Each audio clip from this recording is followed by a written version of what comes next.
ہوتا ہے۔ ہر شخص کسی نہ کسی اعتبار سے دوسرے کی رائے سے، بات سے، عمل سے، قول سے، گفتگو سے کہیں نہ کہیں اختلاف رکھتا ہے۔ ہم اس دین کو ماننے والے ہیں جو اختلاف رائے کے بھی آداب بتاتا ہے۔ اگر قوموں کی تربیت نہ ہو تو اختلاف مخالفت بنتا ہے اور لوگ باہمی ایک دوسرے سے دست و گریبان نظر آتے ہیں، حالانکہ ہم رسول اللہ صلی اللہ تعالی علیہ وسلم کی حین حیات کو دیکھیں تو سرکار نے اختلاف رائے کے بھی طریقے بتائے ہیں۔ اسی لیے آج کی ہماری گفتگو کا موضوع سخن ہی اختلاف رائے کے نبوی طریقے ہیں۔ روزمرہ زندگی میں آپ بھی مشاہدہ کرتے ہیں، مسجد میں کرسی رکھنے پر اختلاف، نہیں بھی اگے رکھنی ہے نہیں پیچھے رکھنی ہے، ہو جاتا ہے۔ مسجد میں کسی جگہ بیٹھنے پہ اختلاف، وہ کہتے نہیں بھی نہیں آگے بیٹھا کرو، وہ کہتے نہیں میں پیچھے بیٹھنا ہے، ہو سکتا ہے۔ مسجد میں داخل ہونے کے معاملے میں اختلاف، آتے جاتے کسی نہ کسی بات پر کوئی نہ کوئی اختلاف ہو سکتا ہے۔ ایسے ہی روزمرہ زندگی میں بازار میں گزرتے ہوئے، آفیسز کے اندر، مختلف مقامات پر انسان اپنی اپنی رائے پیش کرتا ہے۔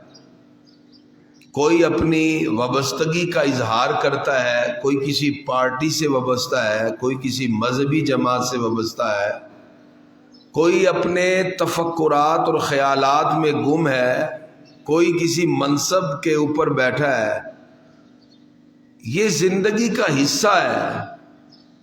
یہ اختلاف کیوں پیدا ہوتا ہے؟ اس کی وجہ انسان کی عمر میں فرق ہو سکتا ہے۔ ایک ابھی چھوٹی عمر والا ہے، ایک بڑی عمر والا ہے۔ راہ چلتے ہوئے ممکن ہے آپ ٹھیک جا رہے ہیں، ٹھیک معاملہ کر رہے ہیں، وہ کہتا ہے نہیں جی یہ آپ کی غلطی ہے۔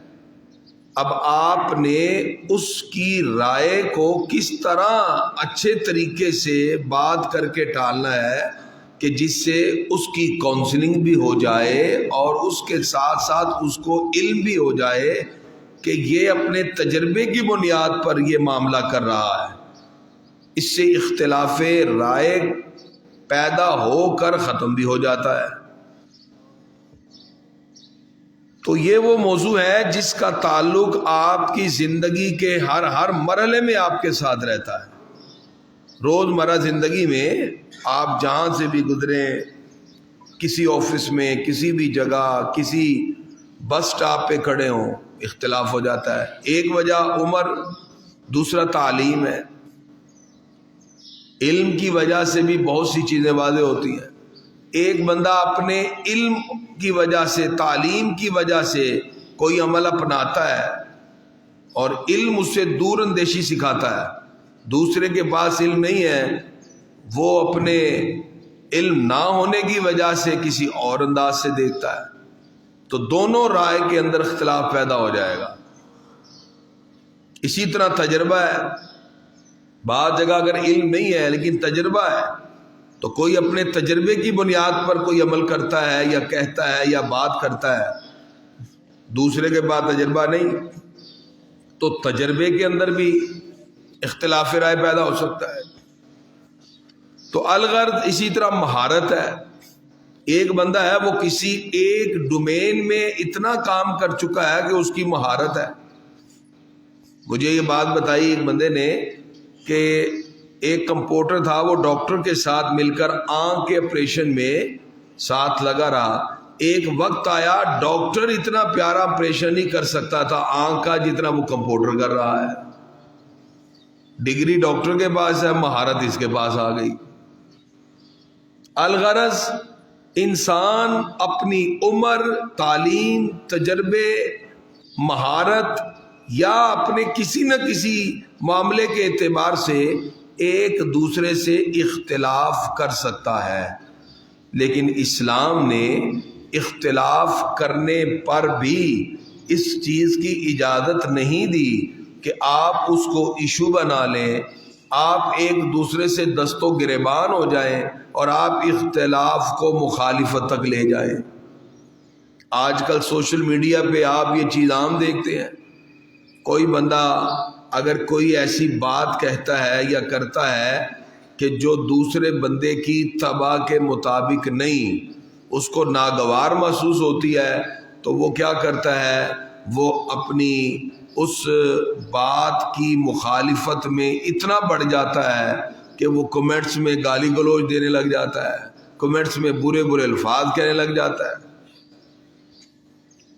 اسلام ہمیں رواداری سکھاتا ہے، برداشت سکھاتا ہے، لوگوں کے مابین ایسا تعلق قائم کرنے کا درس دیتا ہے جس سے غیر بھی آپ کی طرف متوجہ ہونا شروع ہو جائے۔ کل مجھے ایک جگہ مدعو کیا گیا، کیونکہ میرا کام تھا ادر ریلیجنز پر، دیگر مذاہب پر۔ اس پر میں نے جب کام کیا، الحمدللہ مختلف لوگوں تک یہ بات پہنچی، تو کل مجھے ایک کمیونٹی میں بلایا گیا اور کہا جی آپ نے گفتگو کرنی ہے اسلام میں روزے کا کیا تصور ہے، کانسیپٹ ہے، اور اس میں تقریباً 90% سننے والے سارے عیسائی تھے، کرسچن۔ آپ کو میں یہ بات بتاتے ہوئے مجھے دکھ ہو رہا ہے، تو وہاں ایک کرسچن تھا، اس نے کہا کہ میں مسلمان سے اکثر بات کرتا ہوں تو میں اس سے قرآن کی آیت پڑھ کے کہ قرآن پاک میں هو اللہ الذی لا الہ الا، اس نے اللہ کی صفات کی بات کی، لیکن اس نے کہا دکھ کہنے کی بات ہے کہ وہ مسلمان جو قرآن کو مانتا ہے اس کو اس آیت کا پتہ ہی نہیں، اس کو اپنے قرآن کا ہی نہیں پتہ، اپنے مذہب کے بارے میں نہیں پتہ۔ یہ ہمارے لیے ڈوب مرنے کا مقام ہے کہ ہم نماز کے اندر 150 بیٹھے ہوتے ہیں، درس میں سارے 30 رہ جاتے ہیں، کیونکہ ہم دین سیکھنا چاہتے ہی نہیں ہیں، ہمارا یہ المیہ ہے۔ جب ہم یہ چیز نہیں سیکھیں گے، آپ دیکھ لیجئے گا ظہر کے اثر کے وقت یہاں بیٹھ کے 2 یا 4 بندے آپس میں لڑ رہے ہوں گے، کیوں؟ ان کو پتہ ہی نہیں کہ اختلاف رائے کا نبوی طریقہ کیا ہے۔ ایسے ہی ہے نا، جب ہم بیٹھ کے سیکھیں گے نہیں کہ اختلاف رائے کا بھی اسلام نے طریقہ بتایا ہے، تو ہم کیسے کسی کو کنوینس کر سکتے ہیں، کیسے کسی کو قریب کر سکتے ہیں؟ الحمدللہ میں یہ بات فخر سے کہتا ہوں، میرے کالج میں جتنے بھی اسٹوڈنٹ عیسائی ہیں وہ سارے مجھ سے اللہ کا قرآن پڑھ رہے ہیں، ایک بھی نہیں ہے جو ایتھکس پڑھتا ہو۔ ہم نے اسلام ایسا ان کے سامنے بیان کیا، ان کا دل باغ باغ ہو گیا کہ یہ اسلام ہے، اتنا پیارا دین۔ اختلاف رائے کا ایک طریقہ ہے۔ آئیے ہم حضور صلی اللہ علیہ وسلم کی زندگی کی روشنی میں اختلاف رائے کرنے کا طریقہ سمجھیں۔ نبی کریم صلی اللہ تعالی علیہ وسلم کے پاس 2 صحابی آ گئے۔ اصل میں قرآن مجید تو اترا قرات قریش میں، لیکن دوسرے صحابی قرآن پاک کو اپنی قرات میں پڑھ رہے تھے، ان کا لہجہ جدا تھا۔ اب ان کی آپس میں تکرار ہو گئی، اس نے کہا تو قرآن غلط پڑھ رہا ہے، اس نے کہا نہیں میں صحیح پڑھ رہا ہوں۔ دونوں قرآن پڑھ رہے تھے، دونوں حضور صلی اللہ علیہ وسلم کی بارگاہ میں، یا رسول اللہ صلی اللہ علیہ وسلم یہ قرآن غلط پڑھ رہا ہے۔ آپ صلی اللہ علیہ وسلم نے دونوں کو بٹھایا، فرمایا قرآن پڑھو، انہوں نے قرآن پڑھا۔ آپ نے صحابی سے کہا تم پڑھو، انہوں نے بھی قرآن پڑھا۔ سرکار نے فرمایا تم دونوں ہی ٹھیک پڑھ رہے ہو۔ صحابی کہتے میرے دل میں فوراً ہی اسلام کے بارے میں یہ بات آ گئی اور حضور صلی اللہ علیہ وسلم کے بارے میں دل میں کہ یہ کیسی بات ہے، یہ قرآن کو اور لہجے میں پڑھ رہا ہے، سرکار فرماتے ہیں یہ بھی ٹھیک پڑھ رہا ہے۔ میں جو قرات قریش ہے جس پہ حضور صلی اللہ علیہ وسلم پڑھتے ہیں میں یہ پڑھ رہا ہوں، سرکار فرماتے ہیں یہ بھی ٹھیک ہے۔ یہ دونوں کیسے ٹھیک ہو گئے؟ نبی کریم صلی اللہ تعالی علیہ وسلم تو دل کے حال جان گئے، سرکار نے اپنا دست مبارک ان کے سینے پہ رکھا، فرماتے ہیں بس وہ دست مبارک سینے پہ آیا، میرے دل سے وہ شیطانی خیال سارے بھاگ گئے۔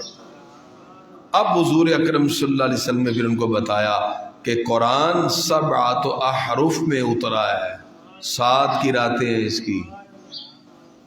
آپ صلی اللہ علیہ وسلم نے بڑے خوبصورت انداز میں اس اختلاف رائے کو بڑے پیارے انداز میں ان کو سمجھا دیا۔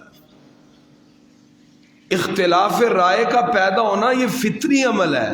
آپ میں جتنے لوگ بیٹھے ہیں کسی ایک طرح کی سوچ ہر بندے کی نہیں ہے۔ باپ بیٹے کی سوچ نہیں ملتی ہے، دوسری بات کیا ہے، وہ تو اسی کا بیٹا ہے، وہ کہتا ہے بھائی تو نہیں پتا آج دے دور دا تقاضا ہے انج ہونا چاہیے۔ بیٹیاں کہتی ہیں ابا جی آپ کو نہیں پتا ایسے ہونا ہے۔ اختلاف رائے ہے نا، تو سوچ ایک جیسی نہیں ہوتی۔ حضور اکرم صلی اللہ علیہ وسلم نے صحابہ کا ایک وفد روانہ کیا، فرمایا فلاں قبیلے میں جانا ہے اور یہ کام کرنا ہے، اور پھر وہاں سے یہ کام کر کے واپس آ جانا، نماز عصر وہیں ادا کر لینا، یعنی قبیلے میں۔ اب یہاں سے صحابہ کا جب قافلہ گیا تو عصر کا ٹائم راستے میں ہو گیا۔ اب آدھے لوگ کہنے لگے بھی نماز کا ٹائم ہو گیا ہے، پہلے نماز پڑھ لیں گے پھر قبیلے میں چلے جائیں گے، قریبی قبیلہ تھا۔ آدھے لوگوں نے کہا نہیں، سرکار نے کہا تھا یہ کام فلاں اس قبیلے میں کرنا اور وہیں عصر کی نماز پڑھنا، ہم عصر کی نماز وہیں جا کے پڑھیں گے۔ اب اختلاف رائے ہو گیا، آدھے صحابہ نے نماز پڑھ لی راستے میں، عصر کا ٹائم تھا، اور جو باقی رہ گئے انہوں نے بھی عصر کے ٹائم میں قبیلے میں پہنچ کے نماز پڑھ لی، دونوں نے نماز پڑھی۔ حضور صلی اللہ تعالی علیہ وسلم کے اس فرمان کو دوسرے لوگوں نے ذہن میں رکھا کہ سرکار نے کہا تھا فلاں قبیلے میں جا کے نماز پڑھنا، ہم وہیں پڑھیں گے۔ اب وہ سارا جو بھی کام حضور صلی اللہ علیہ وسلم نے کہا تھا کیا، واپس آئے اور آ کے عرض کیا یا رسول اللہ صلی اللہ علیہ وسلم آپ نے کہا تھا فلاں قبیلے میں کام کا اور نماز کہا تھا وہیں عصر کی ادا کرنا، یہ کہہ رہے تھے کہ نہیں نماز پڑھیں۔ حضور صلی اللہ علیہ وسلم سے یہ کہنے لگے یا رسول اللہ صلی اللہ علیہ وسلم نماز کا ٹائم ہو گیا تھا، ہم نے کہا نماز پہلے ادا کر لے۔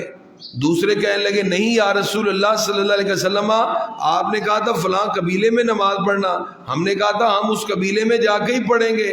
سرکار نے فرمایا یہ بھی ٹھیک ہیں، یہ بھی ٹھیک ہیں۔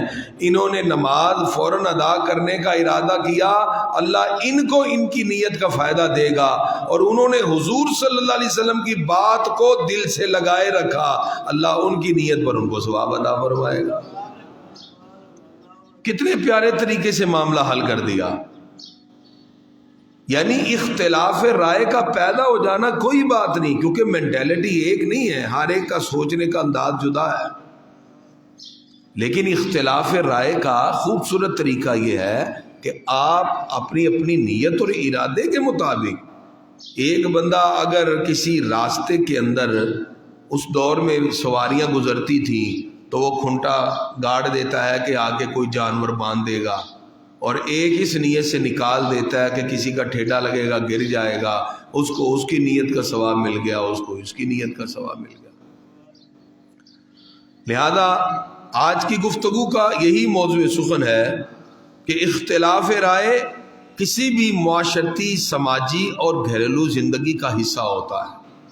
اختلاف رائے کا پیدا ہو جانا کوئی معمولی بات نہیں، لیکن اس سے اگر ہم اختلاف سے مخالفت میں بڑھ جائیں، اختلاف رائے سے جھگڑے کی صورت اختیار ہو جائے، اس سے معاشرے کے اندر بگاڑ پیدا ہوتا ہے۔ لہذا آج ہم حضور صلی اللہ علیہ وسلم کی زندگی سے بھی واقعات سے واقف ہوئے، اور میں اب بتاؤں گا اختلاف رائے کے آداب کیا ہیں، کیسے آپ اختلاف رائے پر اپنا نقطہ نظر پیش کر سکتے ہیں، اس کے بھی آداب ہیں۔ نمبر 1، اختلاف رائے کے اظہار میں پہلے تو کھلے ذہن دوسرے کی رائے پر غور کریں، پھر دیکھیں کہ کیا واقعی یہ بات ٹھیک تو نہیں کہہ رہا. ٹھیک ہے نا، اختلاف رائے ہے نا، ہو گیا نا، کسی بات پر آپ کی رائے اور اب وہ کہتا نہیں ایسے ہو جائے، تو پہلے آپ کھلے ذہن سے سوچیں کیا بات واقعی ایسے نہیں ہے. یعنی ایک دم نہیں نا جیسے ہمارا ہوتا ہے جی نہیں جی انج نہیں انج ہو جائے. اختلاف رائے پہ بندہ پہلے سوچ لے کہ واقعی ان کی بات ٹھیک تو نہیں، اور اگر واقعی وہ ٹھیک ہے، ٹھیک ہے، کوئی تعلیم سے تجربے سے کسی بھی والے سے کوئی بات کر رہا ہے تو پھر وہ کہ ہاں یہ بات واقعی ٹھیک ہے، اور پھر وہ اپنی بات سے رجوع کر لے. اس کا آسان سا طریقہ ہے. چہ جائے کہ اس کے اوپر آگے بڑھ جائے، بے جا مخالفت شروع کر دے، یا کوئی قدم اٹھانے کے بعد پھر لوٹ کے واپس آئے، تو اس سے پہلے اور اس سے بہتر طریقہ یہ ہے کہ انسان اس میں سوچ لے کہ یار یہ بات واقعی ٹھیک کہہ رہے ہیں. ٹھیک ہے نا، جیسے ایک بزرگ ہیں وہ نماز کے اندر کہتے ہیں جی میں نے کرسی صف میں درمیان میں رکھنی ہے. چلو بعد میں آنے والا تو رکھ لے، شروع میں رکھے گا تو ظاہری بات ہے صف بندی میں پرابلم ہوگی. سارے لوگ ایسے کھڑے ہو کے نماز پڑھ رہے ہیں، وہ کہتے ہیں جی میں نے درمیان میں کرسی رکھنی ہے. اگر ان کو کہا جائے بزرگوں آپ کی مہربانی آپ کرسی کو سائڈ پہ رکھ لو تاکہ ساری صف بندی ہو جائے، سائڈ پر کرسی ہو جائے گی تو کوئی اس میں پرابلم والی بات نہیں. اب وہ بھی سوچے کہ ہاں یار بات تو ٹھیک ہے کہ صف بندی ہو رہی ہے، اگر وہ اس بات کو مان لے تو یہ جھگڑے کی صورت نہیں بنے گی، اور ایک اچھے طریقے سے اختلاف رائے بھی ہوگا اور بات ختم بھی ہو جائے گی. اسی طرح اگر کوئی شخص بہت چھوٹے بچے کو مسجد میں لے آتا ہے تو ہم بجائے ایک دم اس سے جھگڑا کرنے کے، ہم اس کے ساتھ ممکن ہے کہ وہ چھوٹے بچے نے اسے ضد کر لی، وہ باپ کو کہتا ہے جی میں نے تمہیں جانے نہیں دینا مسجد میں، اس کی ٹانگ پکڑ کے بیٹھ گیا. اب وہ کیا کرے، مجبور ہو گیا لے آیا. تو اب اگر ہم اس کو پیار سے سمجھائیں کہ بھی یہ بچہ چھوٹا ہے، آپ نماز شروع کرتے ہیں یہ صفوں میں بھاگتا ہے، تو کائنڈلی آپ تو وہ بتائے کہ بھی بات یہ ہے کہ میں بچہ نہیں لانا چاہ رہا تھا، آج اس نے ضد ہی ایسی کر لی جی میں جانا ہے. تو آخر کار میں نے کہا میری نماز تو نہ جائے، مجبور ہو گیا تو میں اس کو لے آیا ہوں، تو میں سائڈ پر بیٹھ جاتا ہوں. آپ کو یہ بات سمجھ آئی کہ یہ کسی مجبوری سے لے آیا ہے تو کوئی بات نہیں. یا کبھی بچہ بیمار ہے وہ دوائی لینے آیا، ادھر سے نماز کا ٹائم ہو گیا پھر آ گیا. ٹھیک ہے نا. ہاں اگر بچہ سمجھدار ہے وہ پھر مسجد میں آتا ہے، اور وہ مسجد میں لانا چاہیے جب بچہ سمجھداری میں آ جائے، تو پھر بھی سائڈ پر آپ بیٹھ جائیں تاکہ بچہ سائڈ پہ بیٹھ جائے. تو آپ مخالفت اور جھگڑے میں نہیں جائیں گے، بلکہ اختلاف رائے ہوا، آپ کے ذہن میں بات آئی کہ یار یہ اس کا عمل اچھا نہیں ہے، لیکن جب آپ نے بات کی تو آپ کو سمجھ آ گئی کہ اصل بات یہ ہے، تو اس سے اختلاف پیدا نہیں ہوا. یہ اختلاف رائے کا ایک ادب ہے. اور پھر اسی جگہ اختلاف رائے کا دوسرا طریقہ یہ ہے، اگر آپ اپنی رائے کو درست ہی سمجھیں اور دوسرے کی رائے کو غلط ہی سمجھیں تو پھر ایسے کبھی بھی معاملہ حل نہیں ہوتا. انسان کو چاہیے کہ دوسرے کو بھی اختلاف رائے کا اظہار کا موقع دیا جائے. بعض لوگ ہوتے ہیں اونچی آواز میں بولی جا رہے ہیں نہیں ہے ہی غلط، وہ کہتا ہے میری گل دے دونوں، کہتا ہے میں تیری گل کیوں سنا، تو ہے ہی غلط ہے. ایسے تو نہیں اختلاف مسئلہ حل ہوتا. میں ایک جگہ گیا تو وہاں ایسے ہی بڑی بحث ہو رہی ہے، وہ بندہ کہتا ہے جی میں کبھی غلط گل برداشت ہی نہیں کرتا. تو میں نے کہا جی ذرا تحمل سے بات تو سنیں. میں نے اس سے کہا جی آپ کہہ رہے ہیں میں غلط بات برداشت نہیں کرتا، تو پھر آپ صحیح بات برداشت کرتے ہیں؟ وہ میرا منہ کہتے ہیں. میں نے کہا جی برداشت میں تا غلط ہی کی جاتی ہے. بات سمجھ آئی کہ نہیں؟ کون سی چیز برداشت ہوتی ہے؟ غلط ہی تو صحیح، صحیح تو صحیح ہے. وہ کہتے ہیں میں کبھی غلط گل برداشت ہی نہیں کی تھی کریمی صاحب. تو میں نے کہا پھر صحیح برداشت کر دو. صحیح تو ہوتی صحیح ہے، تو برداشت میں تک ہی غلط جاتی ہے.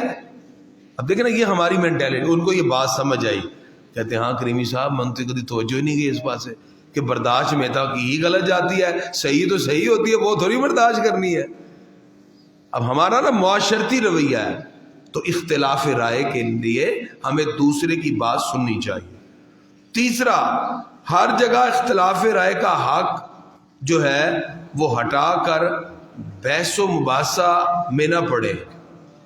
یعنی مثال کے طور پہ اگر کہیں اختلاف رائے کا معاملہ بن رہا ہے، ٹھیک ہے، تو دو چیزیں ہیں. ایک تو یہ ہے کہ اختلاف رائے میں اگر کوئی آپ سے رائے مانگے تو پھر آپ بات کریں، اس سے آپ کی بات کی قدر و قیمت بھی ہوگی. اور اگر آپ سے کوئی بندہ رائے لینا نہیں چاہ رہا تو پھر آپ کو بھی ضرورت نہیں ہے. اکثر مقام پہ ہوتا ہے کسی بس سٹاپ پہ کسی جگہ لڑائی یا جھگڑا یا اختلاف ہو جائے، اگر آپ سمجھتے ہیں کہ ان کا مقام یہاں تک کہ آپ یہ بات ہی نہیں سننا چاہتے تو پھر اپنی رائے نہ دیں. اگر آپ سمجھتے ہیں کہ آپ کی بات سے معاملہ حل ہو سکتا ہے تو پھر ان میں اختلاف رائے میں اپنی بات ضرور شامل کریں. پھر اختلاف رائے کا اظہار مہذب ہونا چاہیے، طنزیہ نہیں گفتگو ہو. بعض جگہ کوئی بندہ اپنی رائے کا اظہار کر رہا ہے تو وہ دوسرے پہ طنز کر دیتا ہے. جب آپ کسی کو کرٹیسائز کریں گے وہ بات اس کے دل پہ لگے گی. باتوں کے جو جملے ہیں وہ کبھی نہیں بھولتے. مولا علی فرماتے ہیں کہ جو تلوار سے لگا زخم وہ مٹ جاتا ہے، زبان کا لگا کبھی نہیں مٹتا. مولا علی کا یہ قول ہے، ٹھیک ہے. جراحات السنان لہل تیام ولا یلتام ما جرح اللسان، یہ حضرت علی کا قول ہے. جراحات السنان، سنان کہتے ہیں تلوار کے نیزے کا، فرماتے ہیں نیزے کا لگا ہوا زخم بھر جاتا ہے، ولا یلتام ما جرح اللسان، زبان کا لگا نہیں بھرتا. اس لیے اختلاف رائے میں طنز نہیں ہونا چاہیے، کرٹیسائز نہیں کرنا چاہیے کسی کو. پھر جب دوسرے کے اختلاف رائے کی بات ہو تو پھر اپنی بحث کو اتنا آگے نہ لے جائیں کہ آپ اپنی رائے کو بدل ہی نہ سکیں. بعض لوگ اپنی بات کو اتنی دور تک لے جاتے ہیں وہ اللہ اور قرآن کی قسمیں اٹھا لیتے ہیں اور بعد میں پتہ لگتا ہے کہ یہ تو میں غلط تھا. تو بھی آپ کو کس نے کہا کہ آپ اللہ اس کے رسول کی قسمیں بھی اٹھا لیں؟ رائے بدل بندہ اسی وقت بدلے گا نا جس وقت وہ گنجائش چھوڑے گا. تو اختلاف رائے اتنا زیادہ نہیں کر لینا چاہیے کہ بندہ واپس ہی نہ آ سکے. تو پھر اختلاف رائے میں اگر دونوں فریق اپنے موقف پہ ڈٹے ہوں تو پھر انسان کو چاہیے بجائے خود بحث کرنے کے پھر کسی اور سے رائے لے. جیسے دینی مسئلے میں بعض لوگ آپس میں لڑائی شروع کر دیتے ہیں، اختلاف بڑھ جاتا ہے اور اتنا آگے بڑھ جاتا ہے دونوں ہی اپنی بات پہ ڈٹے ہیں تو پھر آپ بھی اپنی بات کو چھوڑیں، آپ کسی عالم سے پتہ کر لیں اور دونوں کے ذہن میں جو بات ہے وہ اس عالم دین سے جب بات ہوگی اس کا حل نکل آئے گا. اکثر لوگ نمازی حضرات آئے تھے، نہیں جی نہیں یہ ایک گال نہیں میری ماندہ پیا. مثلاً کیا ہے، وہ کہتا ہے جی وضو کرتے ہوئے پانی جو ہے نا ناک کے اوپر چڑھ گیا، دوسرا کہتا ہے جی روزہ ٹوٹ گیا. وہ کہتا ہے بھی ٹوٹ گیا، پورا گلاس بھر کے پی لو، وہ بھول کے تے روزہ نہیں ٹوٹتا تے اتنے چڑھ گیا. کہ اب یہ آپس میں لڑی جا رہے ہیں. اور بھی اب اس کا طریقہ سادہ سا ہے، اگر روزہ یاد نہیں اور کھا پی لیں تو روزہ نہیں ٹوٹتا، اور اگر روزہ یاد ہے، پتہ ہے روزہ ہے، اور آپ غلطی سے پانی ناک میں ڈالتے ہوئے اوپر چڑھا دیں یا کلی کرتے ہوئے غرارہ کر کے پانی نیچے اتار دیں تو پھر روزہ ٹوٹ جاتا ہے. روزہ یاد نہیں ہو تو روٹی کھا لیں پانی پی لیں تو روزہ نہیں ٹوٹتا. روزہ یاد ہو اور پھر غلطی سے پانی وغیرہ منہ میں چلا جائے تو پھر روزہ ٹوٹ جاتا ہے. اب یہ بالکل سادہ سا مسئلہ ہے، یہ حل ہو گیا. اب بجائے کہ آپس میں جھگڑتے رہیں اس کو بیٹھ کے ایسے حل کیا جا سکتا ہے. اسی طرح جب اختلاف رائے ہو تو پھر کسی بات پر اپنی فوقیت ثابت نہ کریں. مثال کے طور پہ اگر دوسرے بندے کی غلطی ثابت ہو جائے تو بھی اس کو سینے سے لگائیں، کہیں کوئی بات نہیں میرے بھائی، ہو سکتا ہے آپ کی توجہ اس طرف نہیں گئی، میں نے تو صرف آپ کی توجہ مبذول کروائی ہے، کوئی ایسی بات نہیں، اللہ تعالیٰ آپ کو اس کی جزا دے. یہ ایک اچھا جیسچر ہے. نہ یہ کہ جب کوئی بندہ غلط ثابت ہو جائے تو وہ لوگوں کے سامنے کہ ویکھیا نا میں کہہ رہا نا ہے ہی غلط ہے. ایسے کسی کی عزت نفس کو مجروح کرنے کی اجازت نہیں ہے. اختلاف رائے کو دشمنی میں نہ تبدیل کرے. اور اسی طرح اختلاف رائے کے اندر کوئی غالب اور مغلوب ہونے کی بھی بات نہ کرے. بعض لوگ اختلاف رائے میں کسی پر تہمت لگانا شروع ہو جاتے ہیں. اگر آپ کو کسی بات پر اختلاف ہوا، آپ اس کو سمجھا رہے ہیں، وہ کہتے ہیں چھاڑو یہ منو پتا ہے بڑا تو آیا تو فلاں ٹائم ہے جی وہ تہمتیں لگانا شروع ہو جاتے ہیں۔ یہ تو کوئی طریقہ کار نہیں ہے بھئی۔ اگر آپ کے ساتھ کسی بات پہ کسی کے اختلاف رائے ہوا ہے، یہ ہمارا معاشرے میں ایک آج کل مزاج ہے، اور یہ بڑا عجیب مزاج ہے۔ لوگ بے جا اختلاف رائے کرتے ہوئے کسی کی ذات پہ حملہ کر دیتے ہیں اور ان پر تہمت لگانا شروع ہو جاتے ہیں۔ تو اس سے کیا ہوگا؟ ایک تو آپ اللہ اس کے رسول کی بارگاہ میں گناہ گار ہیں، اور دوسرا آپ نے کسی کی عزت کو اچھالا اللہ تعالیٰ کی بارگاہ میں، اس کا بھی جو ہے گناہ ہے اور آپ مجرم ٹھہریں گے۔ پھر یاد رکھیے اختلاف رائے کو اپنے اور سامنے والے فریق تک محدود رکھیں، بلا ضرورت تیسرے چوتھے پانچویں کو شامل نہیں کرنا چاہیے۔ بغیر ضرورت کے شامل کر کے کسی کی جگ انسائی، یہ بھی درست نہیں ہے۔ اور اگر اختلاف رائے میں اگر کھنچاؤ اور آپس میں اختلاف بڑھنے سے ناراضگیاں پیدا ہونے کا اندیشہ ہو، تو پھر ایسی بات کو بحث و مباحثہ کے بجائے وہیں ختم کر دینا چاہیے۔ اختلاف رائے اگر کسی بھی بات پر ہو تو پھر ہمیں چاہیے کہ ہم بے جا اس میں کسی کی عزت کو یا کسی بھی معاملے کو آگے تک نہ بڑھائیں، بلکہ کوشش کریں باہمی عزت کا تعلق بھی قائم رہے، اور ہم ایک دوسرے کے ساتھ کم از کم ملنے ملانے کے معاملات میں بھی بہتر رہیں۔ لہذا آج کی اس گفتگو سے معلوم ہوا ہر بندہ ایک نظر سے نہیں سوچتا، ان کے سوچنے کے ہر ایک کے انداز جدا جدا ہیں۔ آپ کی رائے اپنی ہو سکتی ہے، دوسرے کی رائے اور ہو سکتی ہے، لیکن جب آپ کسی بھی معاملے میں اختلاف ہو جائے، کم از کم پہلے اپنے نقطہ نگاہ پہ ضرور غور کریں۔ ہو سکتا ہے کہ آپ غلط ہوں، آپ فوراً رجوع کر لیں۔ اور اسی طرح اگر دوسرا بندہ غلط ہے پھر بھی اس کا ایک طریقہ ہے۔ خاص طور پر عموماً جو افراد ہوتے ہیں، جس طرح کے ایک بزرگ ہیں، آپ ان کو سمجھانا چاہتے ہیں، آپ ان کو ڈائریکٹ کہہ دیں گے نا غلط ہے، تو وہ یقیناً اس بات پر غصہ کریں گے۔ اس کا طریقہ کار ہے۔ جیسے ایک نوجوان نے دیکھا ایک بزرگ صحیح وضو نہیں کر رہے، انہوں نے کہا بزرگو میں وضو کرتا ہوں، آپ دیکھیے میرا وضو صحیح ہے یا غلط ہے۔ اب وہ بیٹھ کے وضو کرنے لگا، نوجوان کا وضو اس بزرگ نے دیکھا، اور انہوں نے وضو مکمل کے بعد کہا بیٹا آپ کا وضو تو بالکل ٹھیک ہے، میری ہی کچھ غلطیاں ہیں، اللہ مجھے صحیح کرنے کی توفیق دے۔ یہ طریقہ کار ہوتا ہے کسی بھی طرح۔ اور پھر اسی طرح جو گھر میں بڑے ہوتے ہیں یا علاقے میں، اگر وہ کسی مقام پہ غلطی کریں گے نا تو پھر لوگ ان کی اس غلطی پر یقیناً کہیں گے کہ ایک سمجھدار بندہ بھی ایسی مسٹیک کر رہا ہے۔ وہاں بھی بڑا تحمل کی بات ہے۔ گھروں میں اختلاف ہو جاتا ہے، بیٹوں بیٹیوں میں اختلاف ہو جاتا ہے۔ امام اعظم ابو حنیفہ جا رہے تھے، بارش کی وجہ سے نیچے کیچڑ تھا، تو آپ نے ایک نوجوان سے کہا، وہ بھی جا رہا، بیٹا ذرا سنبھل کے پھسل نہ جانا۔ اس بچے نے مڑ کے کہا امام صاحب آپ زیادہ سنبھل کے چلیں، آپ پھسلے تو ساری امت ہی پھسل جانی ہے، میں پھسلا تو اکیلا ہی پھسلوں گا۔ بڑی زبردست بات، امام صاحب فوراً ٹٹک گئے کہ ہاں، اس لیے یہاں بڑی احتیاط کی ضرورت ہے۔ خاص طور پہ جو گھر کے سربراہان ہیں، اگر وہ کسی بھی جگہ اپنی فیملی میں اپنے خاندان میں اختلاف پیدا ہو جائے تو بڑا غور سمجھ کے پھر اس کے اوپر آپ اپنی رائے پیش کریں، تاکہ آپ کے کسی غلط فیصلے سے کوئی دور تک اس کے اثرات مرتب نہ ہوں۔ دعا ہے اللہ تعالی ہمیں اپنے اختلافات کو احسن انداز میں بیٹھ کے حل کرنے کی اللہ توفیق دے، اور اختلاف کو مخالفت سے بچانے کی بھی اللہ توفیق عطا فرمائے۔ مولا یا